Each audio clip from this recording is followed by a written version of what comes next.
William, the creator behind Truesdale TV, typically devotes his content to stealth camping in unconventional spots, secluded forest stretches, hidden hillsides, and overlooked corners that most people breeze past without a second glance. Yet the outing on October 24, 2023, veered sharply away from anything he had previously captured, and he would later confess it was the single most disturbing night he had ever endured inside a tent. His chosen destination was Ballybally Forest, a patch of Irish woodland that has, over the years, silently accumulated a deeply unsettling reputation among those who live nearby. The local stories attached to this place are far from comforting. Whispered accounts of unexplained disappearances, eerie sightings that defy logic, and strange, unidentifiable sounds that supposedly drift through the trees the moment darkness descends. William entered the forest fully aware of these dark tales and, despite them, made the deliberate choice to stay. From the very first step, the terrain itself seemed to push back against him. The forest floor plunged away at severe angles, smothered in thick undergrowth that turned every step into a slow, uncertain struggle for balance. Finding a patch of level ground proved maddeningly difficult. The few open areas he stumbled upon sat dangerously close to the main trail, far too exposed for the kind of covert, low-profile camping he intended. Refusing to give up, he pressed even deeper into the tangled woods until he finally located a small clearing that could serve his purpose. It was hardly perfect, but it was tucked far enough back from the path that his tent would stay hidden from any passing eyes. Right. It's not ideal, but I'm in a dome tent, so I can really throw it anywhere. I think I'll throw my tent just here.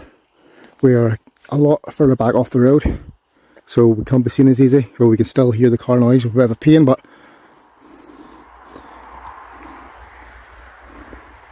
I think it's the only option we've got.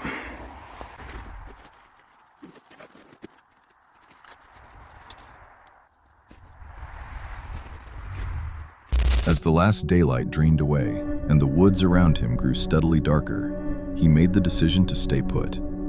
He set up his dome tent among the trees and organized a simple camp. The forest remained mostly silent, broken only by the distant hum of an occasional vehicle passing beyond the tree line. Yet the quiet offered no comfort. It felt heavy, almost sentient, as though the entire forest had fixed its attention on him. Once night fully settled, he got a fire burning and attempted to settle his nerves, letting the flames push back the darkness. But before long, restlessness pulled him from his camp. Grabbing his headlamp and camera, he ventured deeper into the dense undergrowth, eager to explore a little before the night became absolute. The moment he left the clearing, the woodland's atmosphere shifted in an instant. I can't, because this is proper Blair Witch here. It's just all the same. You would get lost here very, very handy. But, I guess you feel the goosebumps at the minute. I don't know if it's just something cold or there's something here with me. Something sinister. But here, if I'm freaking now, what will be like later on whenever it's pitch black? As he stood there surrounded by the black forest, a sudden, crushing sensation of intense discomfort hit him, leaving him deeply unsettled. Now we are in the thick of it now. Go mad. Or did I just hear something there? There's something saying to me, William, stop acting. Because if you want me to come, I will come and see you. No, I'm not. I do not want you to come. You stay where you are in there. Spirits or wherever you are. That moment was all it took. He spun on his heel and retreated straight back to camp, redirecting his focus toward cooking and chatting into the camera. The comforting ritual of preparing a hot meal briefly quieted his jangling nerves, wrapping him in a fragile sense of normalcy. But the forest had no intention of letting him relax. A heavy crash suddenly erupted from somewhere terrifyingly close, the unmistakable sound of something large shouldering its way through the undergrowth.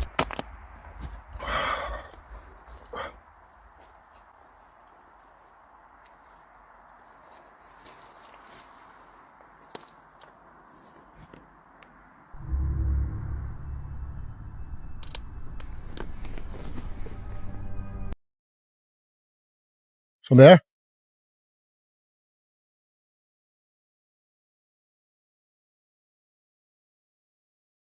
Snatching up his camera and flashlight, he pushed back out into the oppressive night, raking the beam across the tangled branches and shifting shadows encircling his tent. Every sweep revealed nothing but empty forest, yet the crawling sensation of unseen eyes fixed squarely on him refused to loosen its grip for even a moment. I did see game trails earlier on. What's the biggest game you get where you don't get big game? Well, I think that's a nighttime stroll head in the head, definitely. Freak that. Me and being born, I'll have to check back in the camera. But I swear I heard like something going past there.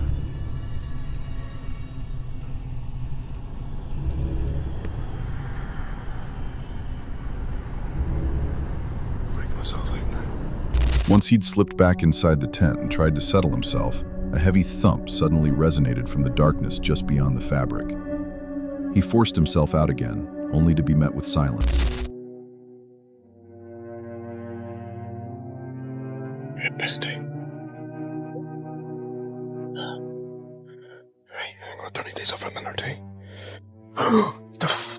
Did you hear that? Did you f***ing hear that?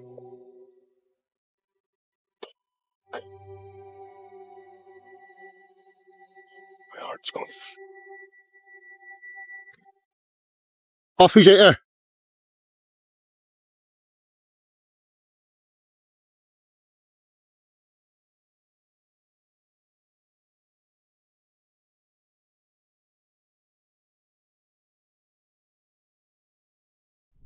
Having twice found nothing beyond his tent, he set his phone to record facing the entrance, trusting the lens to catch what his own eyes could not.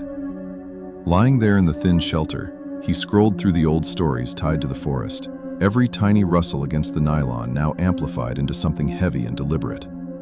Morning eventually arrived, and brought with it a palpable sense of release, the kind that loosens the knot in your chest after hours of silent vigilance. He packed his gear swiftly, not wasting a moment, and traced the path back to the trail until the road reappeared.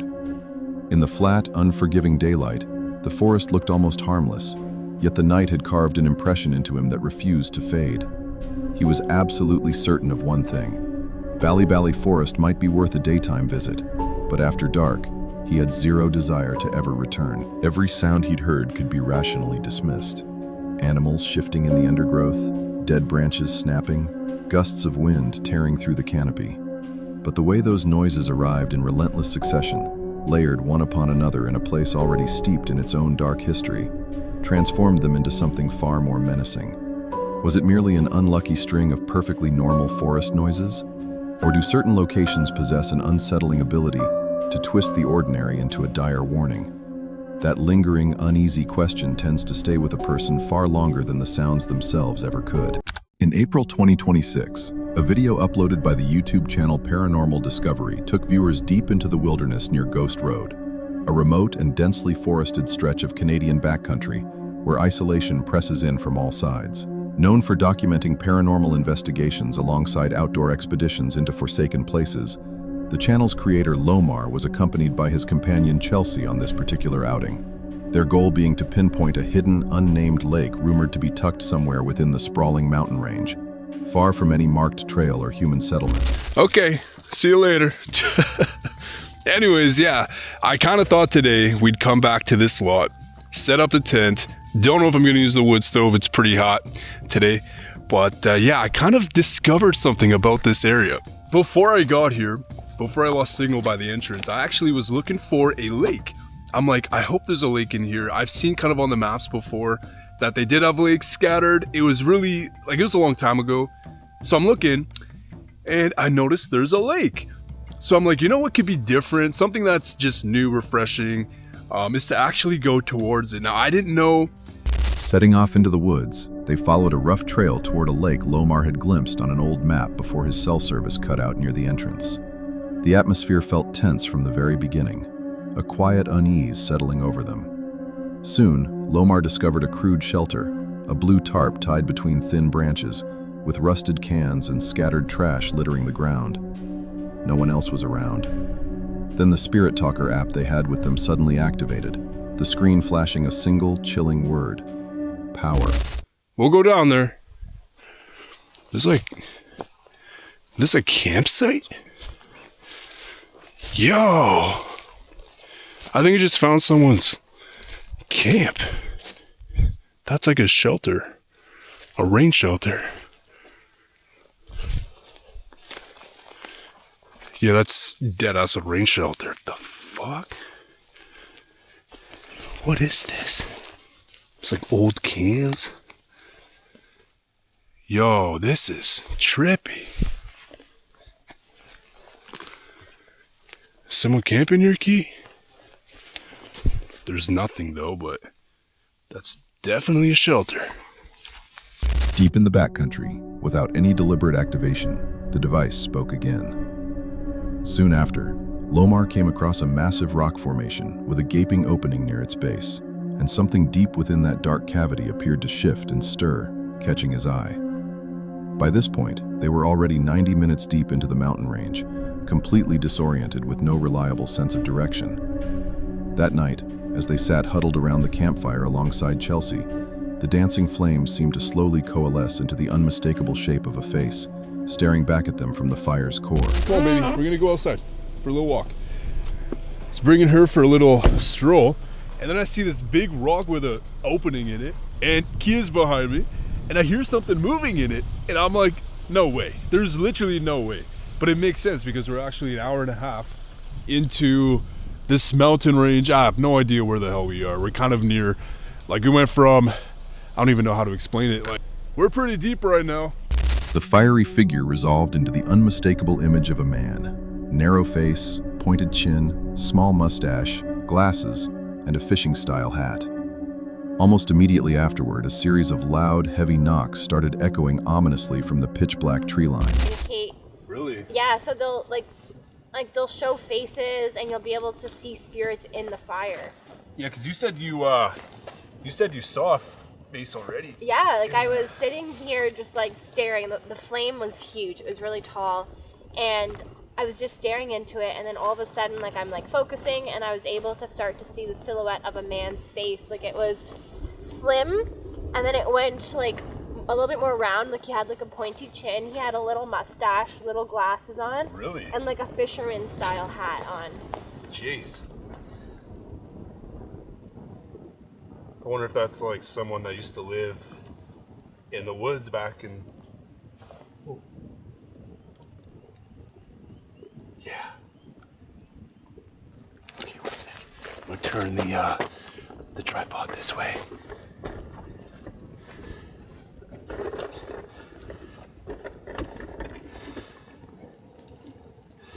Yeah, that's like... Hello? Chelsea's chest suddenly seized with sharp, unexplained pain, and before either of them could react, something large came crashing through the brush, barreling directly toward them at alarming speed. A thick, rolling fog swallowed the landscape almost instantly, and the very trail they had followed in vanished completely into the white void, leaving them stranded and disoriented. Oh, man. Just be careful. Don't go too far ahead of me. Look, it kind of opens up though. Okay, when we get to the open spot, I'm going to give you the camera because I'm going to get the bear spray ready because I have it on my personal. I'll need 2 hands. Look. Yo, look right here. Oh, shit. What? Look at this. Look what we found over here. Good spot, hon. Thank you. Good spot. Whoa. Behind you. Here, let me get the bear spray ready.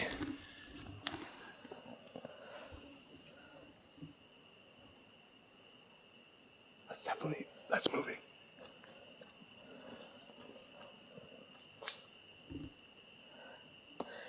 Whoa. Every attempt to retrace their steps only led them deeper into unrecognizable terrain, the forest twisting their sense of direction until nothing looked familiar.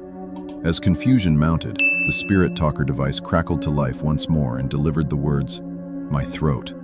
Its timing impossibly precise, because in that exact moment, Lomar felt a sharp, inexplicable pain bloom in his own throat, mirroring the device's eerie utterance with chilling accuracy. This is just twisted right now. It seems like everything's backwards. And I don't know, this is the deep woods. We could be going in the complete different and wrong direction right now.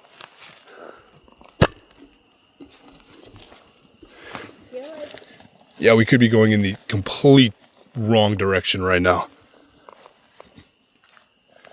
Okay, we're like, there's no way out of this spot. Are you serious? Yeah, you have to go back. I remember.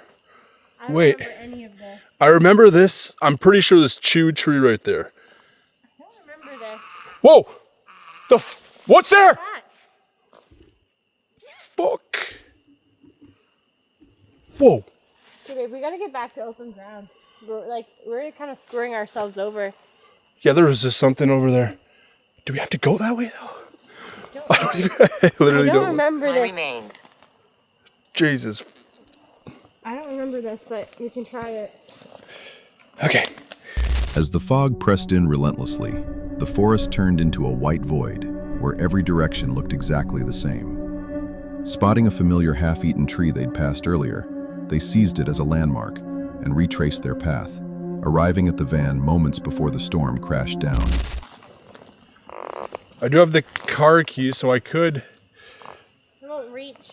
We're too deep. Okay, this is all pretty dense, though, but I feel like we need to cut through it. Wait. I feel like we should go up this way. Okay, let's try it. Maybe we shouldn't have done this. Here. What did you do working here? Were you part of the lumber?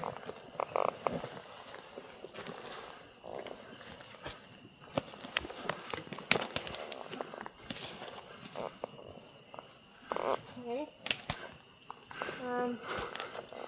The fudge. Yo, we're getting like cornered in here, hon. Oh, my chest is hurting.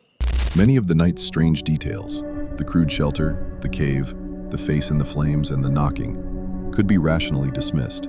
However, the way the fog rolled in at that exact moment, the sharp chest pains, and the spirit talker's unnerving responses are far harder to explain away. What do you believe was lurking in the depths of that cave? The YouTube channel Jasko posted a video on January 18, 2025, documenting a trip to Frontier Town, a ghost town left to decay in the Adirondacks. As a winter storm closed in around them, Jasko and his friend Chris arrived to discover that the most pressing danger was not the weather, but something already present on the ground, confronting them immediately. Mood is high. We try to stay positive no matter what, but I have a really bad gut feeling. Normally I go with my gut feeling and we would turn around and go home, but we did drive like 3.5 hours to get here, so we're gonna kind of deal with it. What was that? What was that? Okay. You know when they say you go with your gut feeling? Yeah. So Chris had the wonderful idea to split up here in a little bit. You sure that's a good idea, pal? I don't know. Usually when I have ideas like that, and you're okay with them, usually it's good. I guess. Feel good about it? I don't know, bro. I mean, that was a weird ass sound. Bro, hear me out though. Like, look. Jesus has been here, like, recently. He wrote his name on the wall. Like, we're gonna be fine. He will protect us. 1 like equals 1 prayer for this man. I'm gonna need a lot of likes, please. Yeah. Maybe like 10,000 of them. That'd be great. Anyways, I will say we. Wait a second, Chris. I just noticed something. Come here for a sec. Look at these footprints right here.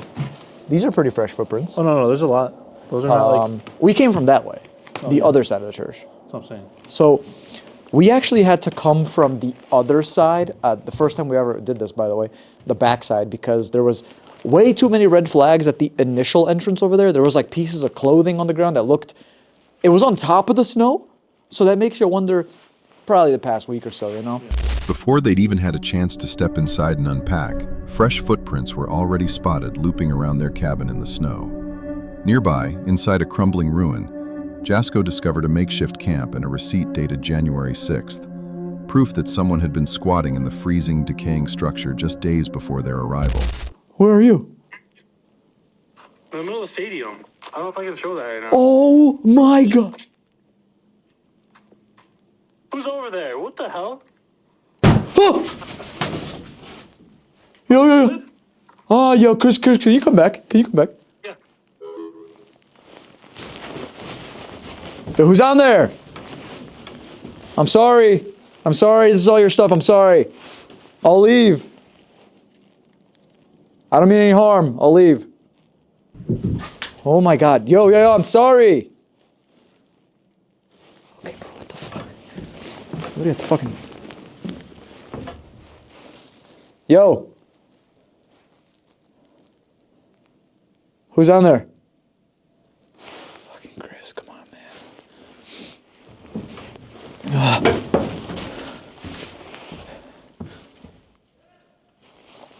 Yo! Can you guys see him? Chris! Oh my God, he's so fucking far. Are you okay? Who the f...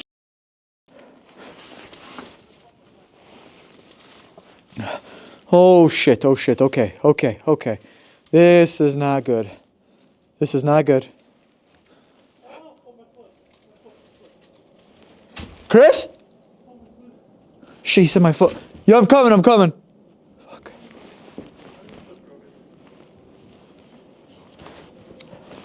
Who's down here?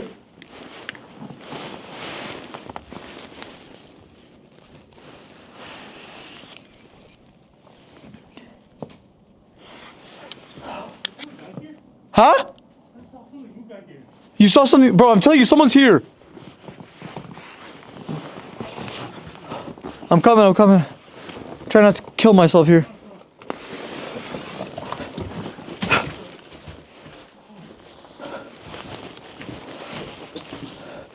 Snow.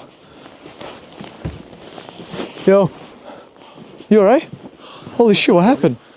As Chris headed off to explore the stadium area on the far side of the property, Jasko suddenly froze at the sound of heavy, deliberate footsteps thudding across the floor directly beneath him. Chris's voice crackled through FaceTime moments later from the opposite end of the site, proving beyond any doubt that he was nowhere near Jasko's position. When he eventually limped back, his face was pale, deeply shaken by the eerie sound of a cell phone ringing out from the dead center of that vast, empty, and utterly abandoned arena. There's footsteps. A lot of them, actually. Let's go check this out. Children are here, huh? Well, my name's Jasko.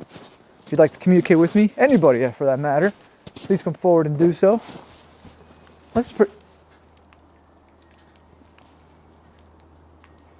Why do I hear music?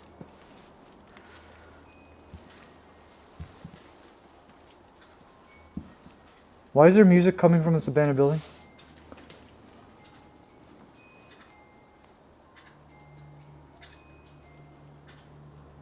Children.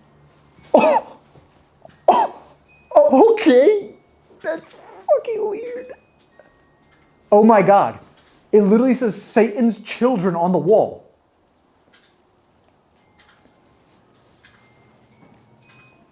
It's coming from back here. Where's that coming from? First off, why is there music? I don't know if there's like a weird situation. Oh, hell no.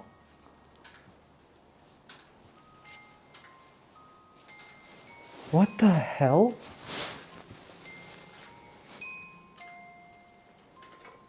Oh my God. Thank you for talking. Yeah.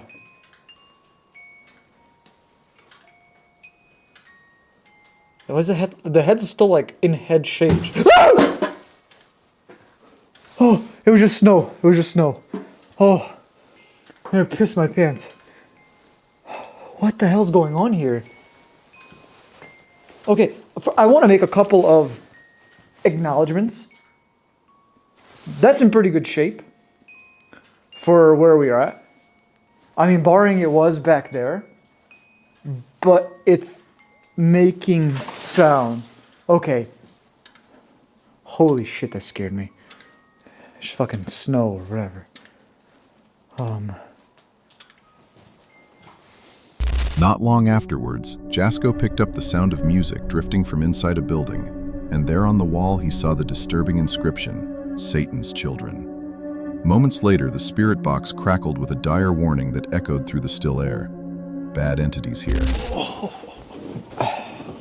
Oh, speaking of the occult item, Chris, I forgot I left it here. Yes. Yeah, this is one of them. Keep it with us for sure. It's a fucking. It looks like, honestly, it's this like curved dagger. But like, dude, I'm telling you, if you got stabbed with this, you would probably come back to life with like some special ability, like Oh, one way to vampirism find or out. some shit. I don't know. Only one way to find out. I mean, I'm willing to give. I'm just kidding. Did you say right? Right hand, bro. What the fuck, dude? All right, I have to do it, Chris. I have to do it. Goodbye. No, I'm kidding. That is crazy. Okay, I'm gonna. I'm literally like, I'm frozen, dude. This is a lot sharper than I thought, by the way. I actually cut myself a little bit last time when I was holding it, so I'm going to be very careful. But I'd rather have this than some weirdo out here having it. Because 100%. we went down to the stadium where Chris said he heard the phone ring. We heard a phone ring. And then we also found another tent out there. So something to keep in mind. I really wanted to check out these storefronts a little bit more. Because last time we were here, we found personal belongings in this first building. Yeah. But not only that, there was a lot of strange noises from within. A lot of strange noises. So, yeah, I guess we could also go around back too. I don't know how many of these buildings are accessible anymore. It's just really sad, but We haven't been down here today. You guys can see we've not been down here at all. nobody. Yeah. So that makes it. I'm sorry, but the right hand thing, obviously, could have said left hand. It's 50-50, but it said right hand out of the blue as soon as you pick that And up. why the hell would it say I that? don't know. It's got me a little tripped up. Is anybody here with us right? Whoa, whoa, whoa, whoa. In there. What was that? No, that was loud. First and foremost, the right hand thing, moonlight clearing. We have a full moon tonight. I ask if anyone's here. We get a thud. I'm here. I don't know. This is a lot right now. How about this? Can I see my phone for a sec? I'll hand you the sword. Ooh, I can have. Enjoy. Every time we do something with this, it says something crazy. It knows we're like moving it around and picking it up. I'm gonna fire up Necrophonic. This way we could ask a bunch of questions really quick and hopefully get a lot of answers as to what the hell is going on out here. I'll just open up my screen. Okay, so I'm gonna make sure to stay a couple feet away from you. Yeah, come over here. God buddy. forbid this guy gets possessed Come or something. over. No, I'm okay. I'm here. Who's here? Do you have a name? I know, but still. What was that? Who's out there?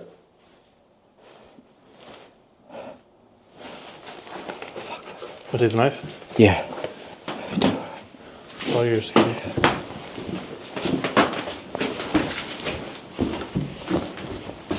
What was that? Chris!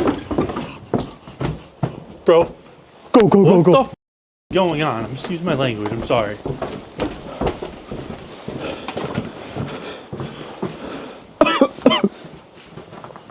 Holy shit. Holy shit. Exploring a different structure, they came across a curved cult dagger.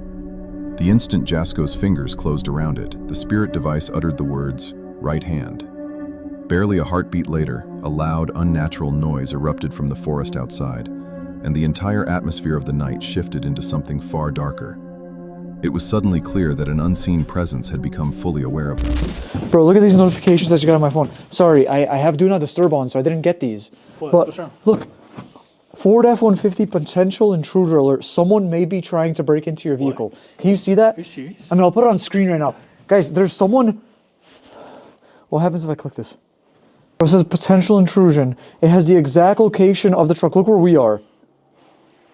What the hell? Dude, if someone's trying to break in your truck, let's get your shit and go. Bro, it Dude, says approach vehicle only when it's safe to do so. Bro, hold the fuck on right now.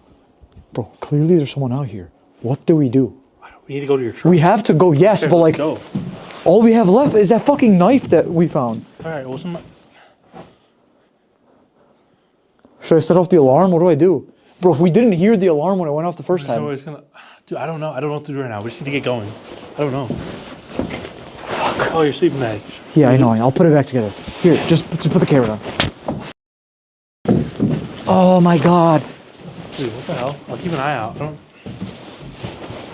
I see anything. Dude, we're literally parked like in the middle of nowhere. It's gonna take so long to get to your truck. Dude, I'm honestly about to just say fuck this and come get this stuff in the morning. It might be a good idea. Ah. Bro, I do not like this feeling at all. Like there might be somebody at your truck right now. Yeah, bro. This is actually horrifying. Should we like try to call the cops or something? Like genuinely, like, what do we do right now? Bro, we're trespassing. Calling the cops is the Are we worst thing to do. trespassing? We're just trying to enjoy a beautiful property, you know? I had such a bad gut feeling about where we parked too. But the thing is, where we parked, there's no fucking marks, nothing. Thank you. Let's get going. Shit. Guys, I'm putting my camera down. I'll see you guys. I'm just going through the window, bro. I'll see you guys once we get back to the damn car. We have a long ways to go. I'm coming. The last alert of the night came via Jasko's phone. His truck's security system had been triggered. They sprinted a full mile through deep snow to get back. When they arrived, both doors stood wide open. Their wallets remained untouched inside, but there, half buried in the slush beside the vehicle, lay a small metal compass, an object neither recognized. Without hesitation, they gathered their things and fled the area. Not all the evening's events could be chalked up to the supernatural. The footprints, the hidden campsite, and the tampered truck clearly indicated a physical intruder had been lurking nearby. Yet the curved dagger, the perfectly timed forest roar, and that mysterious compass resist easy explanation. Was the person who forced open the truck tied to the rest of the haunting occurrences? Or did two entirely separate threats unfold simultaneously in that desolate place? The Exploring with Fighters crew had built their reputation on infiltrating derelict buildings and haunted sites. But on March 13th, 2023, they deliberately broke from that mold and opted for a stealth car camping experiment, expecting a calm, uneventful night that fate had no intention of delivering. After enduring hours of monotonous driving, they finally pulled into a retail park lot adjacent to an Asda supermarket, hardly a scenic wilderness escape, and settled into sleep, the time already well past 2 a.m. Almost immediately, the atmosphere curdled. A security guard near the entrance trained his eyes on their vehicle for an uncomfortably long stretch, and even after he wandered off, an oily residue of unease clung to the empty tarmac. Desperate for some normalcy, they rigged a canopy behind the car and attempted to use a portable inverter to make toast, but the device repeatedly failed, forcing them to abandon the effort and order pizza instead. That small victory lifted their spirits as they sat cross-legged in the back of the SUV, flipping through Pokemon cards and reminiscing about their past exploits. The warm vents and thick mattress transforming the cramped space into a bizarrely cozy little haven. The fragile bubble of comfort shattered when an unfamiliar van coasted into the lot and began drifting through the rows in a deliberate, menacing pattern that had no place in an otherwise deserted parking area after midnight. Oh.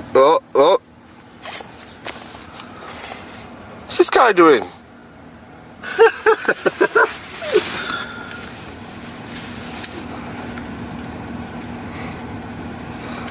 The guy just looking through the window. What's this guy doing? The van crept forward, paused uncomfortably near their SUV while the driver stared directly at their windows, then rolled back a short distance only to repeat the exact same unnerving circuit. It felt far less like someone searching for a parking spot, and far more like a predator methodically surveying its target. Huddled motionless in the back, the crew barely breathed, silently praying that the stranger would finally tire of the game and vanish into the night. Right, give it 5 until he's completely gone. Where's he gone? I think he's in that van over there. I think. What the hell's Theodore doing looking through the window? Oh, no, cheeky fella. No, he's in the back of his own van. I mean, the car is running as well. That's not me, do you know what I mean? Right. Oh, he's got a sweeping brush. You've not put food outside, have you? Yeah, that box is outside, but hold that. Hold on, not open it yet. Their attention soon snapped to a new, inexplicable absence. The pizza box, along with half the remaining slices, had utterly vanished from where it had been wedged beneath a tire. The clean disappearance, with no scattered food or greasy trail across the pavement, suggested someone had boldly approached the vehicle and deliberately removed it. A frantic search revealed their shoes untouched, the canopy undisturbed, every other item precisely where they'd left it. Yet the box was simply gone, erased as though it had never existed, leaving behind nothing but a cold, creeping realization that they had been watched far more closely than they had feared. You said you've made a startling discovery. What? You know we had pizza and stuff last night? Yeah. Well, you made a pizza, and I put the box outside. It's there! What the hell? And that bike wasn't there last night, because I was roaming around in these trolleys. Someone's nicked a bike, nicked our pizza. Yeah, but we saw that bike seat over there. Yeah. Just as they were preparing to pull out, they suddenly recalled the night vision camera they'd left recording nearby, its battery now down to roughly 25 minutes, still enough to have captured whatever had unfolded in the darkness around their SUV. Whatever the footage contained, they chose never to share it publicly, instead packing their gear with frantic urgency and fleeing the lot without a backward glance. The next morning, that same retail park appeared utterly mundane, stripped of menace under the flat, unforgiving daylight. Yet the crew understood a chilling truth that the ordinary scenery couldn't mask. In haunted asylums and derelict ruins, danger announces itself. It's practically expected, folded into the very fabric of the exploration. But a brightly lit parking lot outside a supermarket lulls you into a false sense of security, until you realize someone crept close enough to slide their hand directly beneath your vehicle, while you sat mere inches away, and you never detected a single whisper of sound. The identity of the pizza thief remained an enigma, just as the circling van's purpose was never explained. And although a camera had been silently documenting everything, its secrets stayed locked away, leaving only the gnawing uncertainty behind. Tell me honestly, if you'd been huddled in the back of that car, watching headlights sweep across the windshield and strange figures prowl just beyond the glass, what would you have done? Focusing on kayaking, fishing, hiking, and camping, STK's Adventure is a YouTube channel that captures outdoor adventures. On the night of January 28, 2015, STK and a friend made camp in a remote location, their fire crackling warmly as they chatted, completely at ease in the surrounding wilderness. The calm was broken when a strange sound emerged from the distance, a noise that was not quite a bark and not quite a howl, but something unsettlingly in between. What do you think those are? Huh? Those are, that's a pack of coyotes. So let's just keep this fire flamed up. See, they're getting closer.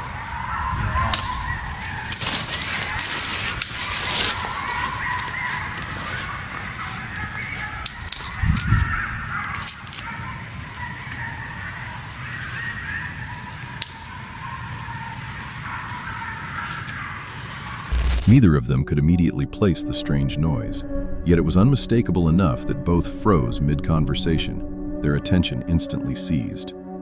As the minutes dragged on, those sounds grew steadily more distinct, creeping closer and sharper out of the darkness.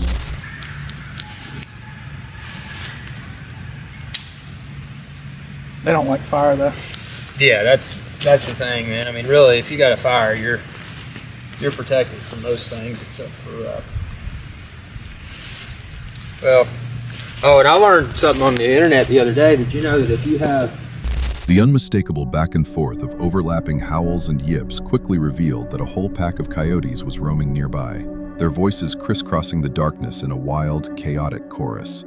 It wasn't long before those sounds began to shift, closing in steadily and turning straight toward the camp with a menacing focus. Just like a dog.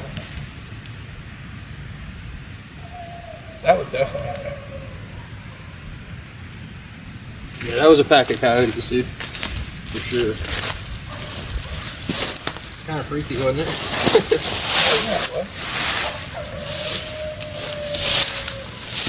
Remaining frozen in place beside the fire, they focused on a single, simple strategy.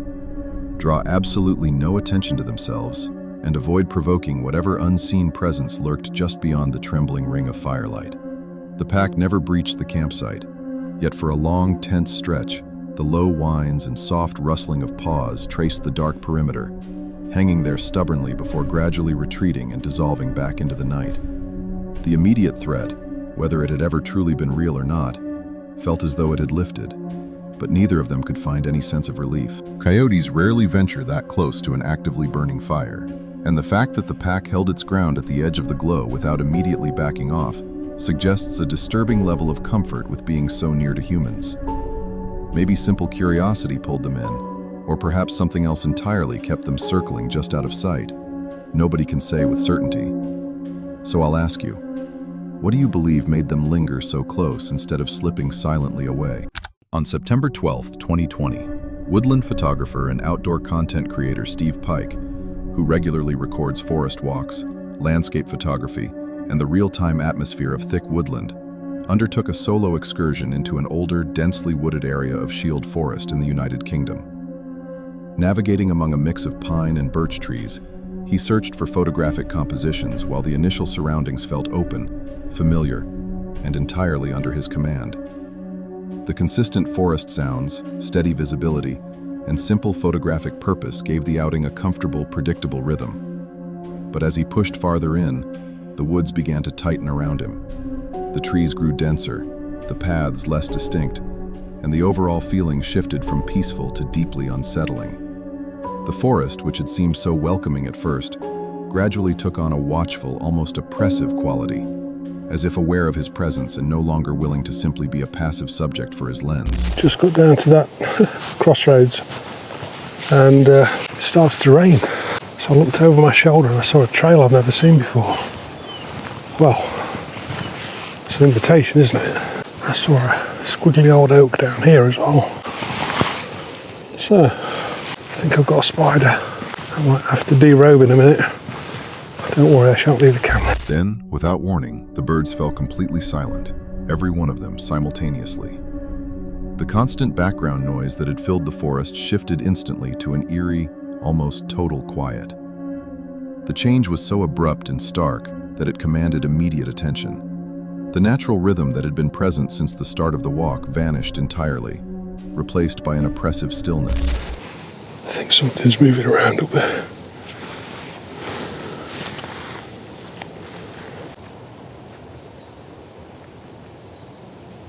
I'm pretty sure there's something moving around in there.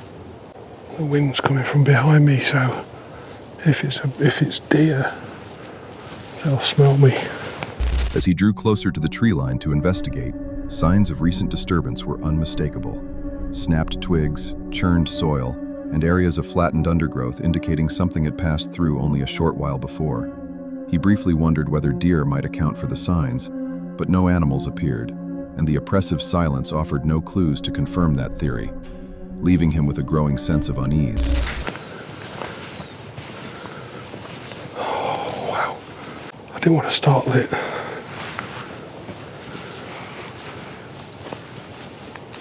It's headed right deep into the... It's like a cross between silver birch and pine. Today can do what it likes. After I see a deer, I'm like, that's me done. Stick a fork in me, you know. This is their territory. I mean, you can see how broken the sticks get. Stuff like this. I'm not saying that deer have been chewing on it, but something's rubbed up against that stick. And then there's a lot of broken ground here. Deciding not to press any deeper, he turned around and retraced his steps to the familiar route, resuming his photography as though the eerie incident had never occurred. Nothing was ever spotted directly, yet the further he had ventured, the more illegible and oppressive the forest became, and his instinctive withdrawal reflected that mounting unease with perfect clarity. First came the sudden crushing silence, and only afterward the broken ground and disturbed earth, an unnatural sequence, because animals rarely leave both signatures simultaneously without a compelling reason. He never laid eyes on whatever caused the disturbance, and that unresolved void is exactly what burrows under the skin and refuses to leave. So, what do you imagine was threading through those trees just moments before he arrived? On December 12, 2006, a lone video appeared on the channel Joel L'Esperance, an account far from typical, housing just a single upload in its entire existence. Yet what Joel managed to capture in that solitary recording was an encounter so intense and heart-pounding that it has stubbornly remained in circulation ever since. While hiking by himself deep in the wilderness, he was suddenly and terrifyingly confronted by a bear, and through sheer instinct, He kept his phone recording throughout the entire ordeal, preserving every second of the frightening standoff. Shit. Whoa!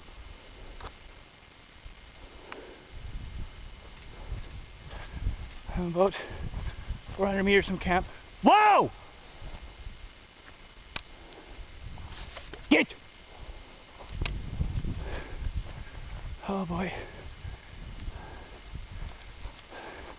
Whoa! Go! Go away! Go!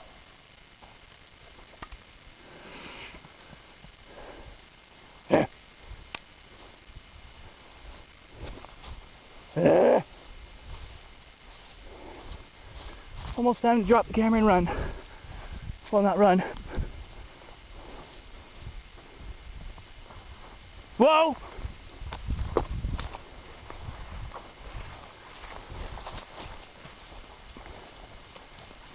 Whoa!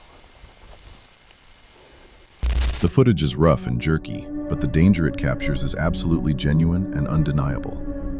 Unlike a startled or cornered animal, this bear was displaying unmistakable predatory intent, swinging its head side to side, probing for different angles of approach, and steadily closing the distance in a manner that left zero room for misinterpretation. He stood his ground and did everything within his power to keep the animal at bay, ultimately escaping without a scratch.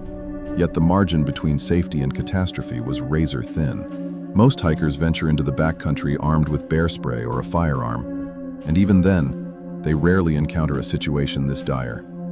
He had nothing but a stick. The threat was terrifyingly real, and his survival came down to an even split of sheer composure and raw luck. The bear in this recording was neither startled nor defensive. It was locked on, focused, and calculating. So the question lingers. Was standing firm and staying calm truly enough to stop such a determined animal?